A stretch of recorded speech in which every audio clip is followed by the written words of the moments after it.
Semana que acaba, semana que começa. A semana que terminou foi uma semana onde os mercados começaram logo por estar atentos aos dados económicos que iriam ser divulgados na semana, nomeadamente os PMIs e da inflação. Pelo meio, íamos ter vários discursos, tanto do Banco Central Europeu, de membros do Banco Central Europeu, como da Reserva Federal dos Estados Unidos e ainda várias decisões de bancos centrais. Mas o mercado acabou por ser surpreendido, principalmente pelo lançamento de uma série, de um conjunto de medidas para estimular a economia, tentando levá-la aos tais 5% projetados, 5% de crescimento económico projetados até ao final deste ano, por parte do governo chinês. Para já, nos PMIs, logo no início da semana, os mercados ficaram um pouco desiludidos com o crescimento da atividade económica europeia, ou melhor, pelo não crescimento, depois de desaparecer um pouco o efeito dos Jogos Olímpicos de Paris. Os PMIs acabaram por mostrar a atividade económica voltar à contração, o que não acontecia já desde fevereiro, com o setor, a atividade industrial ficar mais em terreno de contração, enquanto a própria atividade de serviços acabou por afundar depois de passar o tal efeito dos Jogos Olímpicos e ficar também em contração, nomeadamente em França, que teve uma forte queda. Também nos Estados Unidos se viu num ligeiro recuo na atividade económica, ainda assim bastante menos pronunciado do que o que assistimos na Europa. Mas logo a seguir o mercado foi inundado, por assim dizer, com uma série de medidas que visam, de facto, o estímulo económico chinês, desde cortes na sua taxa de juros a um ano, cortes na taxa de juros de refinanciamento aos bancos a 7 dias, corte nas reservas de caixa, nas reservas mínimas de caixa que os bancos podem ter, e ainda rumores de uma injeção de capital nos próprios bancos no valor de 1 bilhão de yuans, e ainda também medidas relativamente à compra de segundas habitações, em que os valores de entrada para comprar segundas habitações diminuiu, as taxas de hipotecas também diminuíram, e ainda a possibilidade de fundos e corretores usarem fundos estatais para fazerem compras de ações. Ora, tudo isto levou aqui assim, digamos, um impacto forte no mercado de uma forma global. Mas, pelo meio, íamos tendo bancos centrais.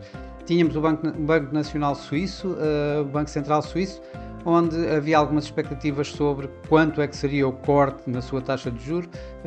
O Sr. Thomas Jordan, na sua última reunião, acabou por levar a um corte de mais 25 pontos, com a taxa passada de 1,25 para 1. Já na Suécia, o Riksbank manteve o seu caminho de Ovis e cortou uma vez mais a sua taxa de juros em 25 pontos base, e o Banco do México voltou a cortar a sua taxa de juros em 25 pontos base também para os 10,5. Já o Reserve Bank of Australia, o Banco Central Australiano, manteve a sua toada um pouco mais hawkish e manteve a sua taxa de juros nos 4,35. Pelo meio tivemos inúmeros comentários, inúmeros discursos, tanto de representantes do Banco Central Europeu como da Reserva Federal dos Estados Unidos. Na Reserva Federal dos Estados Unidos, digamos, mais para tentar justificar os tais 50 pontos e tentar dar alguma orientação futura relativamente até ao final do ano, que os mercados continuam a apostar, digamos, em 50 pontos base, mesmo assim na próxima reunião de novembro, cada vez mais, e até ao final do ano cortarem mais 75 pontos, ou 75 pontos desde este momento. Claro que os dot plot não implicarão isso, mas sim apenas 25 pontos em cada reunião, ou seja, 50 pontos até ao final do ano. Já por parte do Banco Central Europeu, a discussão começou, digamos, já a ficar mais aberta relativamente à possibilidade que, no princípio, teria sido quase descartada de um corte sucessivo de taxas de juros para começar já em outubro, ou seja, depois deste último corte de 25 pontos, termos um novo corte de 25 pontos em outubro, o que já tinha sido de alguma forma descartado. Mas essa discussão começou a vir novamente acima, principalmente depois dos fracos dados dos PMIs e ainda dos dados da inflação que já foram observados. Esses dados da inflação mostraram que tanto em França como em Espanha os preços caíram mais do que o esperado. A inflação está abaixo, digamos, dos tais 2%, já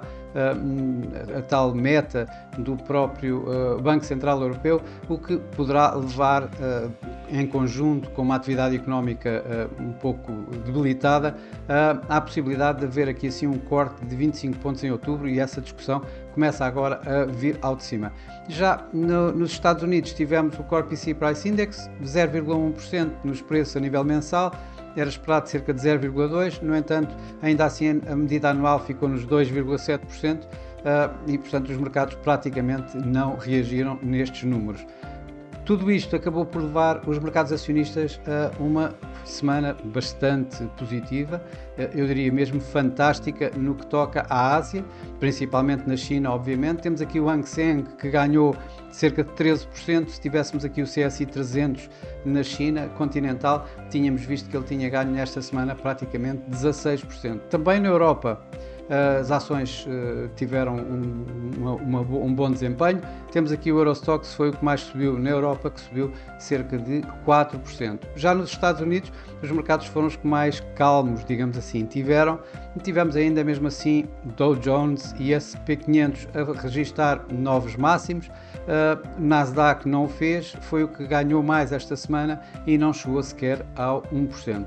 Por cá, o PSI teve um comportamento um pouco abaixo dos seus pares na Europa, ganhou cerca de 1,4%, digamos que impulsionado pelos fortes ganhos da Jerónimo Martins, que esta semana ganhou cerca de 9%, e pressionado por nomes como a Galp ou o BCP, que caíram cerca de 2,5%.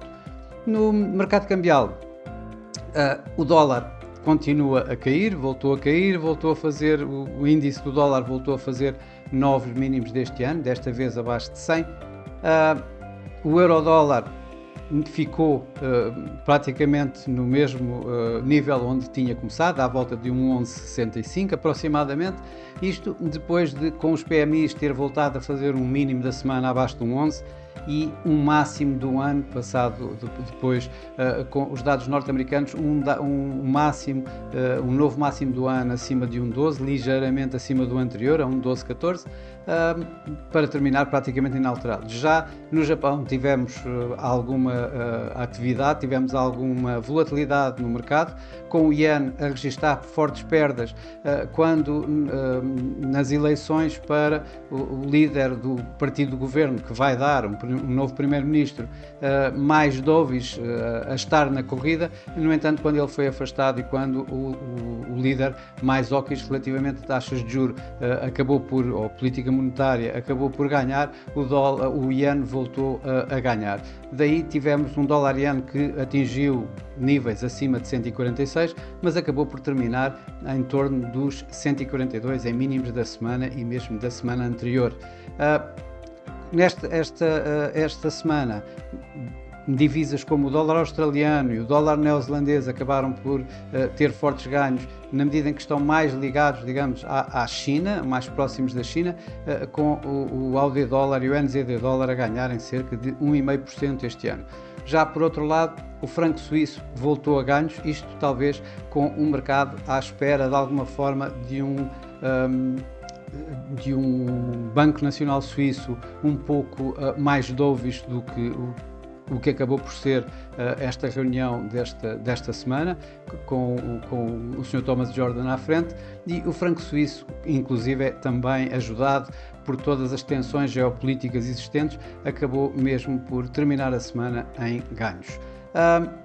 Nos mercados emergentes, Uma vez mais, o peso mexicano continua a registrar perdas. Esta semana foi mais uma perda de 1,5% face ao dólar. Já por outro lado, o rand sul-africano continua a beneficiar dos cortes de taxas por parte da Reserva Federal.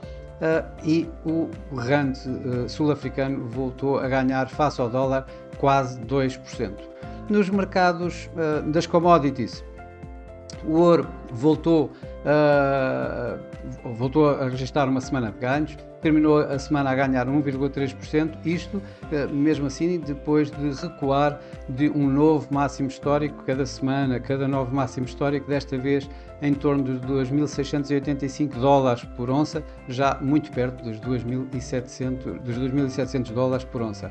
Já os mercados petrolíferos, o preço do crudo acabou por voltar a cair ao fim de 2 semanas de ganhos. Esta semana foi uma semana de perdas, isto pressionado por notícias que dão um aumento da produção tanto na Líbia como na Arábia Saudita. Isto acabou por levar o Brent a perder esta semana cerca de 4% e o WTI cerca de 4,5%.